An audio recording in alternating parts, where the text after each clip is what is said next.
Assalamualaikum warahmatullahi wabarakatuh. Allahumma sholli ala Sayyidina Muhammad wa ala ali Sayyidina Muhammad. Pemirsa yang dirahmati Allah, marilah kita simak ceramah dari Kiai Haji Abdullah Gimnastiar dengan tema Jabatan Itu Ujian dari Allah. Sebelumnya marilah kita perbanyak sholawat minimal 1000 kali sehari, agar hidup kita penuh barokah dan mendapatkan syafaat kelak.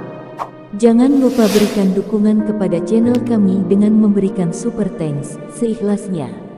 Marilah kita doakan semoga Jim sekeluarga dan para penonton YouTube ini diberikan kesehatan dan diberikan kebahagiaan dunia dan akhirat.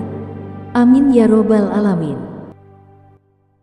Allahumma salli wa sallim wa barik ala Sayyidina Muhammad wa ala alihi wa ashabihi ajma'in. Ya Allah, wahai yang maha menatap, berkahi pertemuan yang Engkau takdirkan ini ya Rabb. Engkaulah yang menggenggam diri-diri kami. Engkau yang maha tahu semua dosa dan aib kami. Jadikan majlis ini majlis yang Engkau janjikan penuh dengan ampunan-Mu. Jadikan pertemuan ini Engkau curahkan riah rahmat kasih sayang-Mu. Jadikan pertemuan ini menguatkan iman kami, menjadikan kami istiqomah, menjadi jalan kami husnul khatimah. Taqabbal minna ya karim. Ya Allah, bimbinglah kami. Lindungi pertemuan ini dari niat yang salah. Lindungi majelis ini dari ilmu yang tidak manfaat. Lindungi dari amal yang tidak Engkau terima. Lindungi dari doa yang tidak Engkau ijabah. Taqabbal minna ya arhamar rahimin. Innaka antas samiul alim. Sesungguhnya Engkau maha mendengar, maha mengetahui. Amin ya rabbal alamin.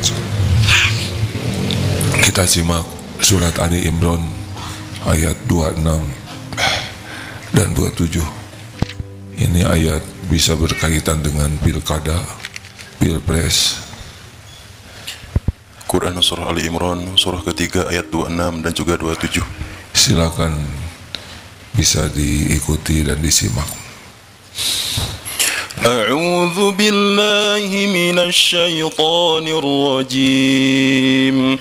Qul illahumma malikal mulki tu'til mulka man tasha' wa tanzi'ul mulka mimman tasha' wa tu'izzu man tasha' wa tudhillu man tasha' biyadikal khair innaka ala kulli syai'in qadir tulijul layla fin nahari wa tulijun nahara fil layl wa tukhrijul hayya minal mayyiti wa tukhrijul mayyita minal hayy wa tarzuqu man tasha'u bighairi hisab. Artinya, Qulillahumma malikal mulk. Katakanlah Qulillahumma malikal mulk. Wahai Rabb yang memiliki kerajaan, semua kerajaan langit dan bumi, hanya Allah lah yang memilikinya. Tu'til mulka man tasya' wa tanzi'ul mulka mimman tasya'.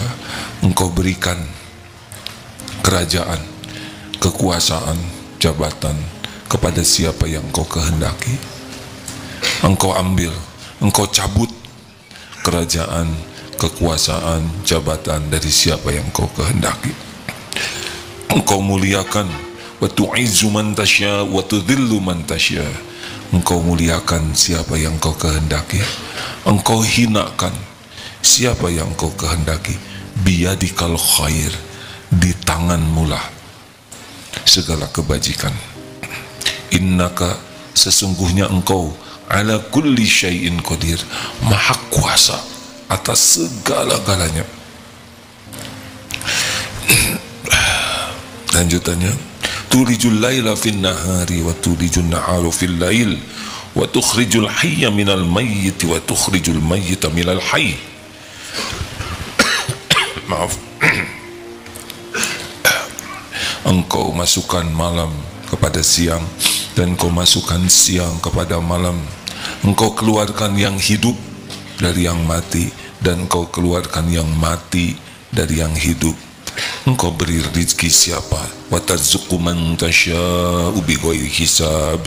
Engkau beri rezeki siapa yang Engkau kehendaki tanpa batas. Ini ayat dahsyat nih. Saya kira Pak Anies dan Caimin sudah hafal betul ayat ini. Dan yang hafal ayat ini besar kemungkinan di antara capres-cawapres, mungkin ya. Bang Anies hafal, Cak Imin hafal, Pak Mahfud juga hafal. Mudah-mudahan yang lainnya juga hafal. Yang paham ini cool, cool, tenang. Yang menentukan presiden hanya Allah sebagai masa belum tahu. Jabatan presiden itu sebagai ujian, bukan tanda kesuksesan. Sukses itu kalau husnul khotimah. Kalau jabatan membuat yang punya jabatannya semakin takwa, inna akramakum indallahi atqakum. Dikasih jabatan oleh Allah, lalu dengan jabatan ini semakin bertakwa dan semakin tenang ya, jangan ditiru, dan semakin ngajak orang bertakwa. Kalau saya pahami itu kan dipisahkan ya, antara kerajaan, kekuasaan dengan kemuliaan. Tidak serta-merta orang diberi jabatan langsung mulia. Ada yang diberi jabatan tapi jadi hina karena dia gagal dengan ujian jabatannya. Jadi kalau di kantor musim mutasi tenang. Kenapa? Karena musim mutasi bukan musim mutilasi. Tenang. Tidak usah risau. Yang menentukan jabatan skala apapun, mulai dari KM, Ketua OSIS, Senat, Ketua PMI, Pramuka, Komandan Menwa, RT, RW, semua jabatan itu hanya bisa terjadi dengan izin sebagai, kok nggak mantap sih jawabannya? Sebagai, kan udah jelas dalilnya yang tahu malam Jumat yang lalu. Kullun nafsin dha'iqatul maut walanabluukum bisyarri wal khairi fitnah wa ilaina turja'un. Semua yang bernyawa pasti merasakan mati, dan kami benar-benar menguji dengan keburukan dan kebaikan sebagai fitnah, cobaan, benar-benar ujian. Jadi kalau nanti kepilih jabatan apapun, nggak usah langsung syukuran, karena baru mulai ujiannya ya. Masa syukuran? Berapa banyak yang syukuran terus di penjara. Nanti syukuran itu kalau husnul khotimah, akhir yang baik. Jadi yang menentukan pilpres nanti siapa? Rakyat atau Allah? Allah. Rakyat memilih, Allah yang menentukan. Sebagai tetap pelan yang mantep atuh hadirin. Yang menentukan memberi jabatan kekuasaan siapa? Sebagai gitu. Pasti lulus? Gini ya, jawab teh yang bulat atuh, jangan itu teh ragu namanya. Apakah pasti lulus? Belum tentu. Loh kalau gitu buat apa pilpres? Kan setiap takdir itu ada jalannya. Seperti kita ditakdirkan jadi orang, ibu bapak nikah, sel sperma sel telur ketemu, itu jadi kita tuh. Walaupun mudah bagi Allah, kun fayakun, jelek jadi, tapi Allah menciptakan syariat. Nah jadi kalau gitu untuk apa kita memilih? Karena takdirnya kita ini orang Indonesia. Indonesia ini syariatnya dulu dibentuk dengan kesepakatan para pendahulu negeri ini, bukan orang Islam semua. Ada orang non-Islam juga yang menjadi jalan syariatnya terbentuknya negara ini. Hakikatnya ini milik Allah Indonesia ini. Nah kita Jadi orang Indonesia episodenya katanya demokrasi. Aslinya demokrasi itu menurut saya sih ya tidak adil. Suara orang baik yang sangat berjuang dan berjasa sama dengan satu suara orang yang merusak. Gak adil ya. Iya kan? Raja Garong ketika pilpres dia nyoblos suaranya sama dengan orang yang sangat baik hati, dengan yang berjuang habis-habisan, yang mengerahkan hartanya, tenaganya. Tapi karena episodenya begini, ya udahlah, jalanin weh. Tinggal kita menyoblos weh nanti sebagai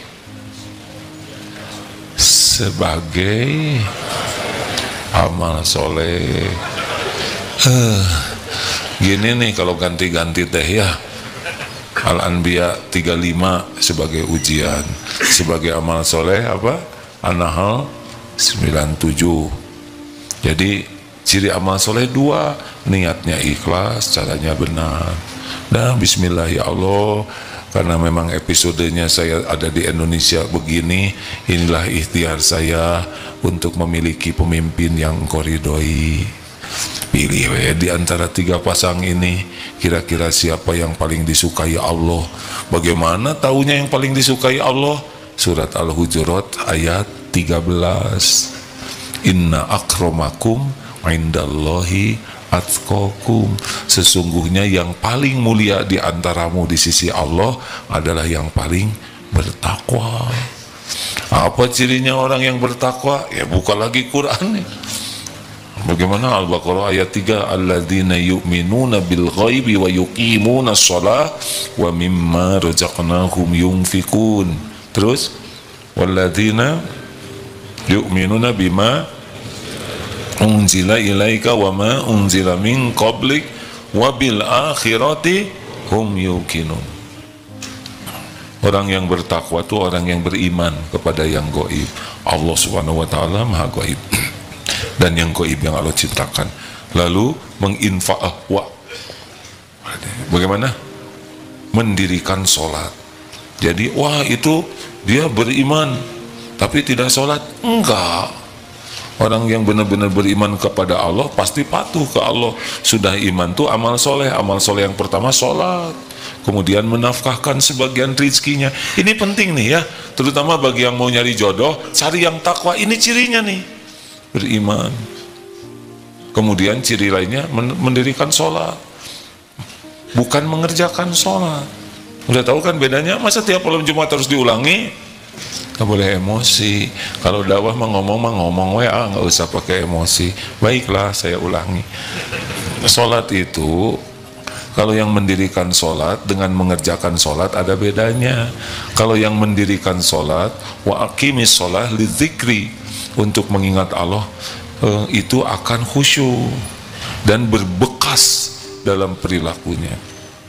Kalau yang sholatnya dikerjakan tapi tidak serius, namanya fawailul lil musallin alladzina hum an sholatihim sahun. Kata Imam Ibnu Qayyim, ada 6 ciri orang yang lalai dalam sholatnya. Sholat tapi dia tidak membawa manfaat. Bahkan disebutnya juga celaka orang sholat tapi lalai dalam sholat. Satu apa? Berat. Sholat itu jadi beban. Tuh cirinya, baru juga duhur udah asar lagi. Ini cepet pisan. Kenapa subuh teh sekarang pagi banget? Pokoknya kalau mau sholatnya berat dan menganggap sholat sebagai beban. Tuh, kalau orang begini cenderung jarang sholat karena beban. Yang kedua apa? Ria. Jadi dia sholat kalau ada yang milem, kalau diketahui orang, dan senang diekspos. Memang tujuannya adalah supaya dinilai orang. 3, suka menunda. Sholat tuh diakhir-akhirkan aja. Ada aja alasan tuh, ngerjain inilah, ini PR, buka HP. Pokoknya ciri orang yang sholatnya jelek itu menunda tanpa ujur yang syar'i. Ditelat-telatin aja. Kalau bisa mah duhur dengan asar tuh friend. Bahkan kalau bisa mah duhur, asar, maghrib. Wah, ini mustahil. Dan favorit sekali kosor. Bahkan kalau bisa mah subuh juga dikosor. cepat. Apa? Cepat. Sholatnya itu tidak tumaninah, gesit, cepat sekali ya. Kalau ditanya kenapa kok sholatnya cepat banget, kan saya udah terlatih begitu. Padahal tumaninah itu bagian penting dari sholat.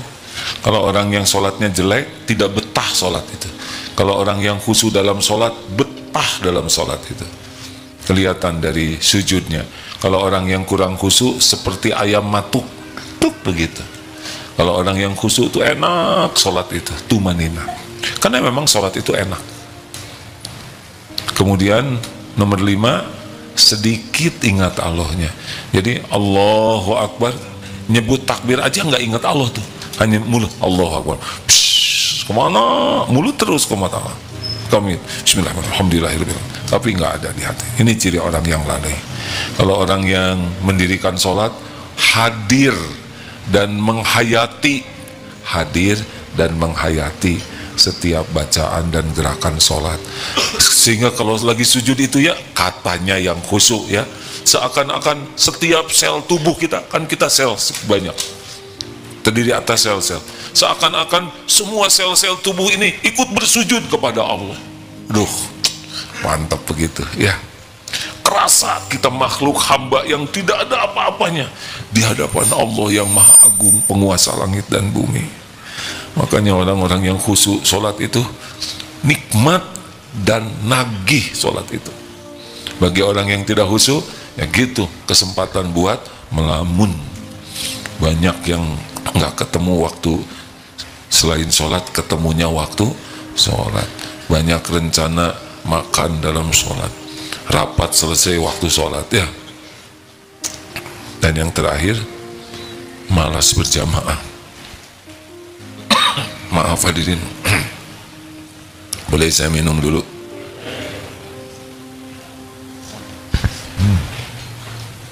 Maaf ya, aduh maaf, dari tadi kelihatan ya. Semoga yang ngingetin dapat kebaikan. Lain kali dari awal ngingetinnya ya. Di TikTok kelihatan upil dari tadi, yang benar, tapi udah terjadi. Ada mau jengkel gimana ya? Apa yang sudah terjadi qadarullah. Tinggal saya, oh berarti harus ngaca dulu nanti mah ya. Tidak boleh belenyang-belenyang. Di keren-keren juga kalau ada upil jatuh di bawah. Ternyata perkara kecil bisa menjatuhkan, benar? Terima kasih deh, udah ngasih tahu ada upil. Tidak ada gunanya pujian sehebat apapun kalau dibiarkan upil. Lain kali berkorban ya, tapi tidak boleh nyalahin orang lain. Pelajaran. Lain kali beli cermin yang banyak ya, supaya penampilannya rapi. Rapi itu bukan untuk dipuji, rapi itu untuk menghormati. Sampai di mana saya tadi jadi lupa gini. Oh lupa minum, udah minum belum? Ya Allah, ada nggak upil? Jadi trauma begini saya nih. Bismillahirrahmanirrahim. Ala sayyidina Muhammad. Alhamdulillah. Bismillah. Alhamdulillah. Bismillah. Alhamdulillah.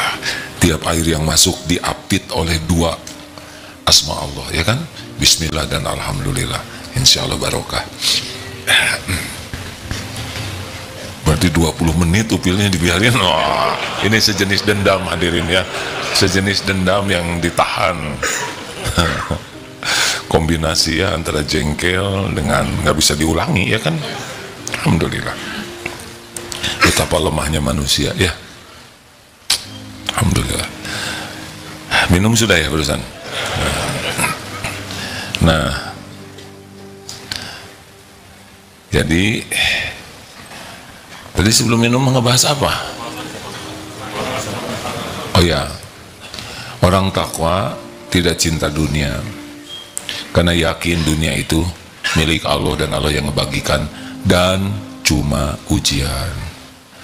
Jadi diberi jabatan juga ya biasa nggak menjadi berubah. Saya menyimak di beberapa YouTube, beberapa medsos tentang pendapat para ajudannya, ajudan itu yang mendampingi. Ada salah satu capres yang memang nggak ada bedanya sama sekali, jadi pejabat biasa gitu ya. Ini salah satu cirinya, biasa-biasa, nggak merasa spesial dengan jabatan, enggak. Karena sebetulnya pemimpin yang baik itu sayyidul qaum khadimuhum, pemimpin satu kaum, pelayan kaumnya. Coba presiden dengan wakil presiden, tinggian mana jabatannya? Biasanya yang menghormat mana? Presiden ke wakil, wakil ke presiden. Bagus. Gubernur dengan wakil gubernur, tinggian mana? Berarti yang biasanya menghormat wakilnya ke gubernur atau gubernur ke wakil? Nah, rakyat dengan wakil rakyat, tinggian mana? Jadi yang harus menghormat wakil rakyat atau rakyatnya? Ngerti? Kalau ada saudara anggota dewan, hormat sama om ya. Rakyat ini harus dihormati. Jadi anggota dewan itu kan wakil rakyat, harus lebih hormat ke rakyatnya. Lanjut. Nah, kalau Allah mau menakdirkan sesuatu, maka Allah buat jalannya supaya terwujud. Nah, kita ujiannya bagian nyoblos, pilihlah yang takwa. Takwa itu diantaranya senang berinfak, wal kadhiminal ghaidh, menahan amarah. Jadi para pemarah belum termasuk ahli takwa. Kalau orang pemarah ya bakal zolim, karena orang yang marah-marah itu kecenderungannya zolim. Kalau bicara tidak baik, nadanya tidak enak, raut mukanya tidak elok dilihat, kelakuannya tidak jadi contoh, keputusannya pasti zolim. Makanya penting sekali pemimpin itu yang takwa itu bisa menahan amarah. Penting sekali. Saudara cari saja yang paling bisa mengendalikan amarah. Wal 'afina 'anin nas, memaafkan, nggak ada dendam, nggak ada sakit hati yang tidak sesuai dengan tuntunan. Ada, kita boleh marah, tapi marah yang Allah juga marah kepadanya, kita ikut marah boleh. Tapi kalau urusan pribadi, maafkan. Wallahu yuhibbul muhsinin. Orang takwa itu baik. Kalau orang baik tahu apa yang kalau orang itu baiknya asli apa ciri khasnya? Orang baik itu hatinya nyaman. Orang baik itu nyaman. Orang baik itu karena hati yang baik. Kalau hatinya baik, dia akan nyaman. Nah, nyamannya ini akan memancar. Jadi orang-orang yang di sekitarnya akan ikut merasa nyaman. Tapi kalau hatinya tidak baik, dia tidak nyaman dengan dirinya. Nggak enak, sombong itu tidak nyaman hadirin. Dengki itu tidak nyaman. Ria, pamer itu tidak nyaman. Ujub, merasa diri hebat itu tidak nyaman. Kalau di sini sudah tidak nyaman, maka aura yang memancarnya juga aura tidak nyaman. Kenapa kok ada itu gangster banyak yang mengagumi? Karena sama-sama tidak nyaman. Jadi yang error juga ada yang suka, yang sama errornya. Namanya group error together ya. Nah, orang yang nyaman itu jadi curiga, awas ya. Ya Allah, terima kasih. Takdir Allah. Nah, cari orang baik, nyaman. Dia tuh nyaman dengan dirinya. Orang yang baik itu ikhlas. Orang ikhlas itu orang yang ringan hidup tuh. Enggak memerlukan penghormatan, tidak memerlukan penghargaan, tidak memerlukan diperlakukan spesial. Dia tidak tersinggung. Kalau ada yang menghormat, ya syukur. Enggak ada yang enggak apa-apa. Enggak berat. Enggak berat. Orang tahu, orang tidak tahu, enggak ada masalah. Enggak ribet. Misalkan dia seorang pejabat dan orang enggak pada tahu, ya enggak ada masalah. Tidak usah memaksakan diri. Kan jadi pejabat di Indonesia, ya kan? Pergi umroh, ngaku-ngaku pejabat, enggak bisa. Sedang umroh pakai ihram karena dia seorang jenderal misalkan, terus saja pakai bintang di sini, nggak bisa. Atau karena dia tentara pakai ihram terus pakai helm, lebih horor lagi, nggak bisa, biasa weh. Jadi jabatan itu semuanya Allah, sekecil apapun tetap ya, ketua ini itu, tapi kalau milih, kita milih yang bertakwa, di antaranya yang baik. Orang baik itu ringan, hidupnya tuh ringan, nggak ribet, nggak mudah tersinggung, nggak mudah jengkel, nggak mudah marah, enggak, dan mau ngapain juga gitu-gituannya kan? Halo? Kan enak kalau ketemu nyenengin, kalau pisah ngangenin. Rasulullah kan begitu. Halakosa namanya, hayin, layin, korib, sahol, tenang dan menenangkan, teduh dan meneduhkan, enak. Kemudian sangat sopan kepada siapapun karena penyayang kepada makhluk-makhluk Allah, dan humble, tawadu, tidak melihat orang lain lebih rendah dari dirinya, dan dia lakukan ini dengan ringan. Kan ada yang tawadu-tawaduan ya, misalkan dia ngerapikan sendal tapi matanya lihat, kok nggak ada yang lihat, dia jengkel. Ada bos yang ingin kelihatan tawadu, kemana, ke kantor naik ojek, muter terus karena karyawannya nggak ada yang lihat, 3 putaran lagi, apa-apa. Kalau yang tawadu palsu, pasti dia tidak akan konsisten dan tidak menikmati ketawaduannya. Apalagi ciri orang takwa pasti tahajud ya, kecuali yang memang ada uzur syar'i ya, karena orang yang kenal ke Allah tuh pasti pengen ada hotline, privasi, ingin duaan dengan Allah. Sholat jamaah begini kan banyak kan, tapi kalau tahajud bisa sepuasnya curhat ke Allah. Kalau ke orang nggak mau curhat, ke orang itu konsultasi kepada ahlinya. Kalau curhat hanya ke Allah. Kalau curhat ke orang, yang dicurhatin aja lagi stres ya. Mau apa curhat ke orang? Kalau curhat di medsos bagaimana? Boleh? Katanya ya, katanya ini bukan akurat. Kalau kita curhat di medsos, 80% nggak peduli dengan curhat kita, padahal udah ditulis panjang lebar.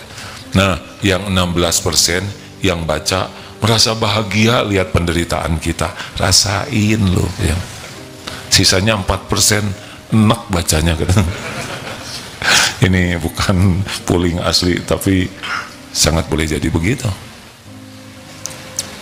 Curhat ke Allah, kalau ke orang konsultasi ke ahlinya. Apa bedanya curhat dengan konsultasi? Biasa kalau konsultasi itu bicaranya tuh nggak pakai penderitaan, seperti, dok, kenapa ya dok, kepala saya tuh kok sering pusing dan berat di punggung ini, di daerah sini. Bagaimana bu, Pak, kalau digerakkan? Ya kelihatannya kadang-kadang suka seperti muter. Itu konsultasi. Kalau curhat, aduh ampun dok, tolong dok, nah itu curhat ya. Aduh gini-gini amat leher saya, bisa nggak ditukar dengan leher yang lain? Kalau curhat itu pakai perasaan, ditumpahkan, hanya boleh ke Allah. Halo? Makanya ahli takwa mah mengemban persoalan seberat apapun ke Allah. Nah itulah hadirin, jadi kalau nanti Allah takdirkan jadi, tapi sebagai cobaan. Apa cirinya orang yang ditolong oleh Allah? Jadi ambisinya itu bukan kepada jabatan, ambisinya itu kepada kemanfaatan. Misalkan di sebuah RT atau apalah, ada beberapa kandidat calon RT, padahal itu menentukan sekali, tanda tangannya itu. Nah yang satu orang itu blon sekali ya, disetir oleh gangster. Ya kamu maju, saya yang biayain, pokoknya kalau kamu jadi RT nanti saya backup, asal nurut aja. Tahu ini nih disetir. Ada juga yang satu lagi sepasang, nggak inget ke Allah, nggak ada ingetnya, imannya tuh nggak ada, nggak mau ibadah. Nah ada satu lagi ini sepasang, misal, atau bukan sepasang lah RT mah ya, seorang. Ini kalau ini gawat nih RT kita, kalau ini juga gawat, majulah dia. Dia maju pengen jadi RT, bukan jabatan, tapi ingin amar ma'ruf nahi mungkar. Sah tuh. Yang ini ngeluarin uang semua, nyuap ke rakyat. Yang ini juga, gimana yang ini ngeluarin jangan uang, ngeluarin jangan, kan? Keluarkan uangnya sebagai dana sabilillah. Kalau ini dananya nyuap catatannya, kalau ini kan supaya nanti terbentuk suasana amar ma'ruf nahi mungkar.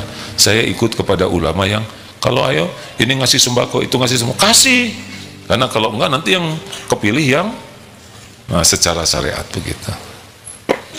Tahu udah segala nggak kepilih ya nggak apa-apa, emang Allah tidak nakdirkan, tapi jadi amal soleh. Kita juga sama. Apakah bisa tuh ditakdirkan oleh Allah jadi pilihan kita? Doa saja, doa la yaruddu qada ila doa. Tidak ada yang bisa menolak qada selain doa. Doa, ya Allah tolong, minta boleh, kalau Allah menghendaki terkabul jadi. Kalau memang Allah mau yang lain nggak ada masalah. Gimana kalau nanti yang kepilih di Indonesia bukan pilihan kita?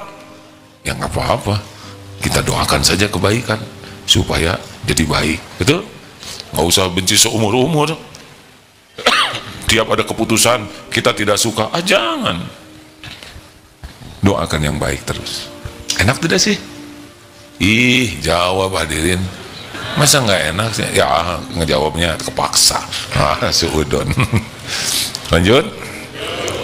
Kalau Allah mau nurunkan gimana? Ya diturunkan. Misalkan ketua titik-titik ya. Saya nyebutnya ketua P3K ya.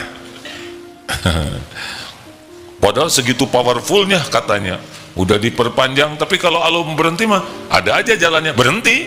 Hakikatnya Allah yang menghentikan. Benar.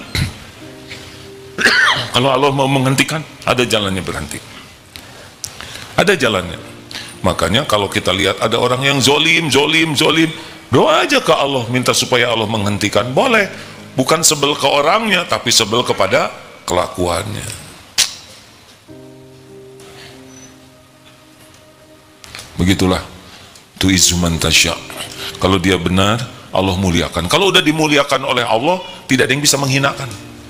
Walaupun oleh buzzer dicaci maki, difitnah, nggak ada masalah. Buzzer mau bagaimanapun juga tidak bisa menghinakan yang dimuliakan Allah.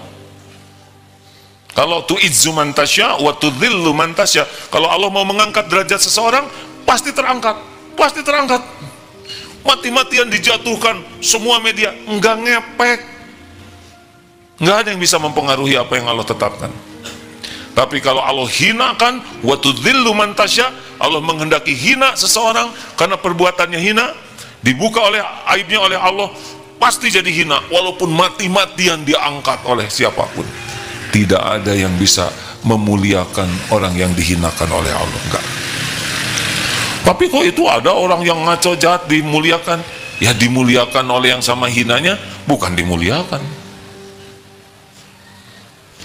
Raja Garong juga diidolakan oleh Garong krocoknya. Padahal katanya penjahat juga mencari timnya yang jujur loh. Lu harus jujur sama gue, kata raja penjahat. Kata anggotanya, tapi kan kita penjahat bang, nggak apa-apa, yang penting jujur tahu gitu. Lu nggak boleh ngebohong. Padahal mereka tukang tipu, kelompok tukang tipu. Aneh, ya kan? Saking hebatnya kejujuran kayak gitu, sampai tukang tipu aja nyuruh anggotanya jujur sama dia. Bapak-bapak juga banyak yang gitu. Ibu harus jujur jadi istri, padahal si bapak ada kurang jujur. Istrinya coba, bu, ibu, ibu, maukah punya suami jujur? Yang jelas mau tidak? Ibu siap kalau suami ibu mengatakan keinginan yang sejujurnya? Ya gitulah ya. Jadi memang agak lama di Indonesia ini. Suami nyuruh istrinya jujur padahal dia juga nggak jujur. Istri minta suami jujur, giliran jujur pingsan. Perjuangan memang. Lanjut.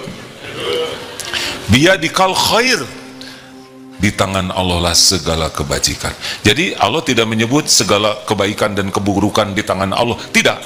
Tapi semua nikmat, semua keputusan, semua aturan Allah itu baik. Apapun yang Allah lakukan pasti baik. Walaupun orang itu kena siksa, kena azab, karena dia adalah buah dari pilihannya sendiri. oleh Allah diberi petunjuk, oleh Allah diingatkan, oleh Allah dikasih makan, kasih minum, dikasih doa begitu banyak, dia tetap mengkhianati Allah. Dia milih jadi orang yang tersiksa.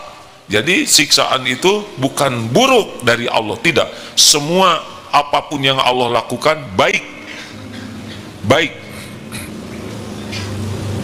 Nabi Yunus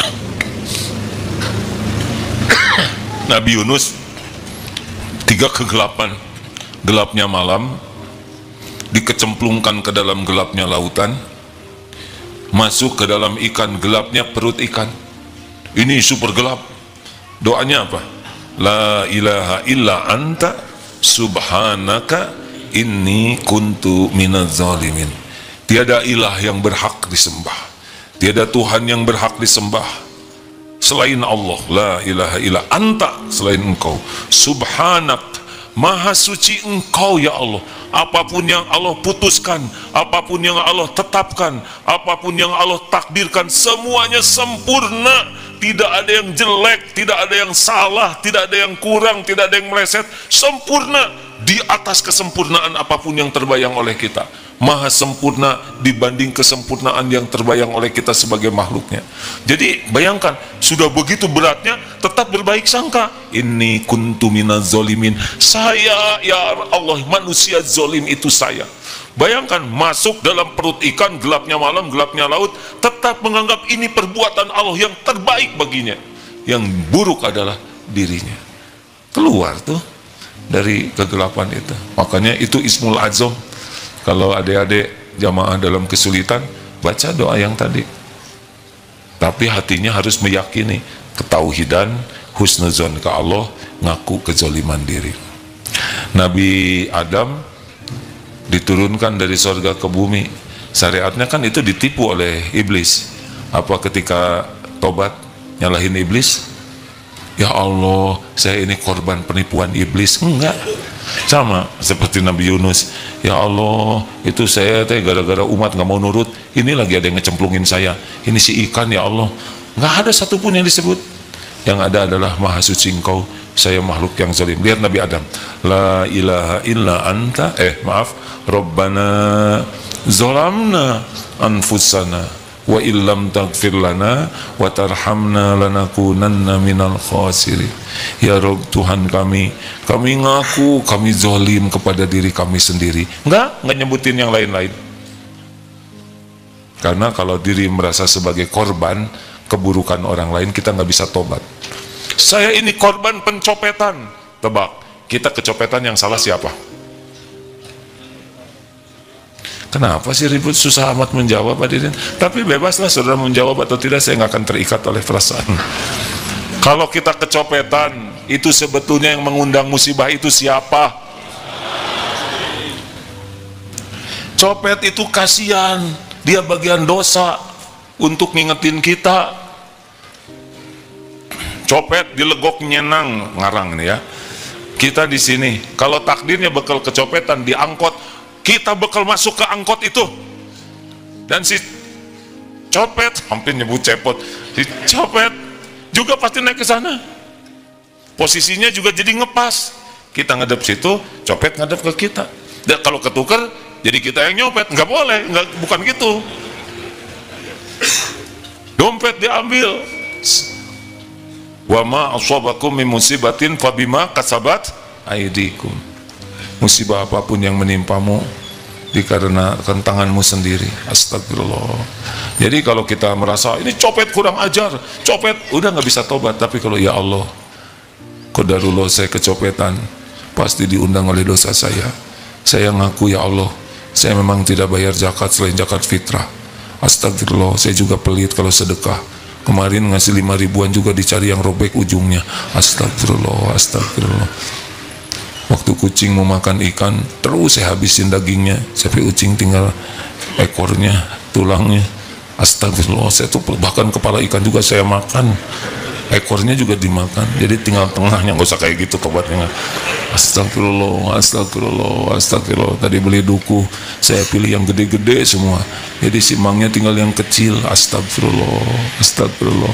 Pasti setiap perbuatan dosa disaksikan dan ada balasannya. Tuh gitu hadirin. Dan ciri orang yang takwa adalah tobat. Jadi kata kuncinya selalu berbaik sangka kepada Allah. Biyadikal khair, innaka ala kulli syai'in qadir. Allah kuasa berbuat apa saja, nggak ada yang bisa menghalangi. Innama amruhu idza arada syai'an ayyaqula lahu kun fayakun. Pokoknya kalau Allah sudah menginginkan sesuatu, udah jadi aja. Jodoh, bekal jodoh tidak? Kalau Allah menakdirkan jodoh, bekal jodoh tidak? Jodoh. Saya ini berat kompetisinya. Ini kompetitor saya ini, misalkan ada seorang akhwat diminati oleh 5 ikhwan, yang satu sangat ganteng, yang satu sangat kaya, yang satu atletis. Sedang kita mau begini. Tapi kalau Allah takdirkan jodoh dengan si fulan, terjadi itu. Tapi calon mertua kok rasanya enak melihat saya, nanti tinggal dibalikin dari enak terus muntah terus seger, ya kan? Oh, semua hati Allah yang menggenggam. Enak kalau yakin ke Allah tuh hadirin. Innama amruhu idza arada syai'an ayyaqula lahu kun fayakun. Makanya jangan putus asa. Ada Allah yang maha kuasa atas segala-galanya, yang kehendaknya pasti terjadi, tidak bisa dihalangi, tidak bisa ditolak, tidak bisa dicegah. Tapi kenapa Allah tidak nolong orang Palestina? Kata siapa tidak nolong? Tapi kenapa Israel menggempur? Israel tambah Amerika, tambah NATO, menggempur habis-habisan sampai 27.500 sudah meninggal, 7.000 terkubur, berapa? 60.000 luka-luka. Emangnya Allah tidak tahu? Allah tahu semuanya. Lah yang meninggal juga semuanya dengan izin Allah. Allah punya rencana sendiri, punya perhitungan sendiri, pasti lebih baik daripada siapapun. Tidak ada yang lebih menyayangi rakyat Palestina selain Allah penciptanya. Wah, tapi mereka kelaparan. Nanti kita lihat ya ujungnya seperti apa. Ini sekarang Perdana Menteri Zionis itu tidak mau damai, kesok aja. Tidak ada sekarang di dunia ini yang punya ketangguhan seperti rakyat Palestina. Hamas itu cuma sedikit, diserbu 360.000 dengan bom yang 3 kali besarnya dibanding bom di Jepang yang dijatuhkan di sana, melampaui bom yang dijatuhkan Amerika di Afghanistan. Benar-benar dibombardir. Apa mereka takut? Enggak tuh. Dunia melihat, oh, gak ada, di 75 tahun dijajah, dipagar, diblokade, kok bisa melawan? Dan sampai sekarang masih bisa melawan, sudah hampir 4 bulan. Dari mana itu? Tidak ada listrik, tidak ada makanan, tidak ada air, tidak ada bahan bakar. Allah ada, Allah melihat semuanya. Mudah bagi Allah yang tidak terpikirkan oleh kita. Wa yarzuqhu min haitsu la yahtasib. Kalau orang takwa, kalau di sana orang-orang bertakwa mesti diurus oleh Allah. Kalau orang itu tawakal mesti dicukupi. Wah, tidak ada makanan, Allah tahu segala keadaan hambanya. Laparnya, hausnya, Allah tahu semuanya. Karena yang membuat orang lapar juga Allah. Kita secara manusiawi harus prihatin, tetapi secara iman kita harus yakin Allah mengurusnya. Israel dianggap pasukan tidak terkalahkan, ternyata sampai sekarang tidak bisa menangkap satupun pimpinan, tidak bisa mengeluarkan satupun tahanannya. Allah akan memperlihatkan, percayalah. Nah, dalilnya adalah innallaha ala kulli syai'in qadir. Makanya bagi kita ada Allah, ada Allah. Ingat baik-baik, ada Allah. Aduh, gimana nanti masa depan saya? Ada Allah. Ada Allah yang maha dekat, yang maha mengetahui segalanya, yang maha baik, yang maha menolong, yang selama ini pun menolong kita. Ada Allah. Itulah orang-orang yang bertakwa. La khaufun alaihim walahum yahzanun. Tidak takut. Dunia cuma mampir sebentar. Kita lagi nunggu mati semuanya, benar?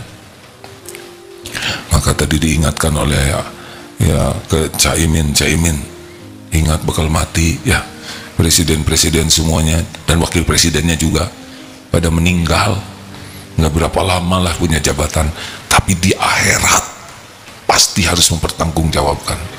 Harus banyak menangis Caimin, minta tolong ke Allah supaya kalau jadi nanti benar-benar dibimbing oleh Allah.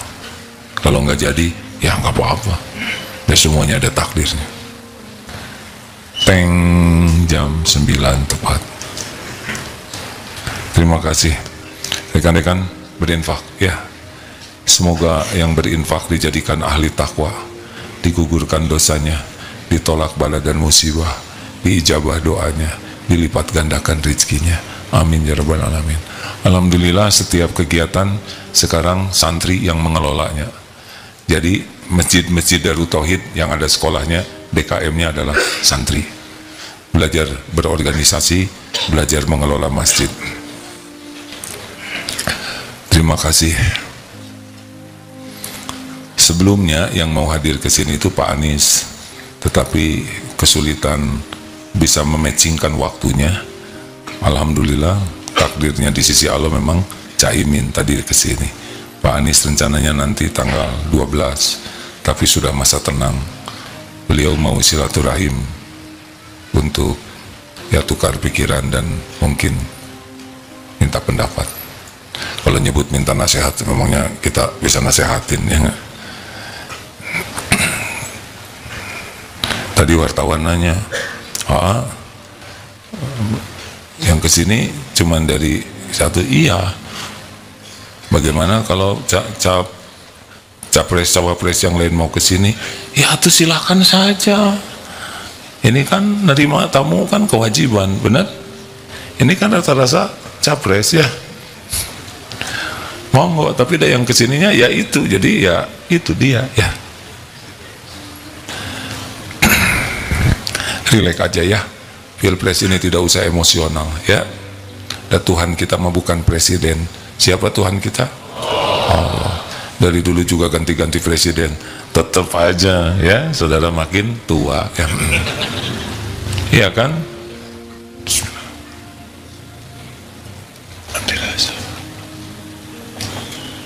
Alhamdulillah. Sambil nunggu selesai boleh cerita sedikit. Ini inspirasi bagi yang mau saum. Ujiannya kalau saum Senin Kemis itu kan yang ngundang tuh maunya menjamu saja, jadi suka nggak kuat niatnya teh. Saum nih nanti kan duhur ceramah pasti diajak makan siang gitu, jadi rata-rata nggak kuat. Jadi jam 8 teh udah lapar, jam 10 makin lapar, jadi diajak makan tuh ada kebahagiaan. Dua pahalanya, pahala saum dan pahala nyenengin orang. Padahal Allah tahu memang niatnya juga udah nggak kuat. Itu suka nelang satu, aduh.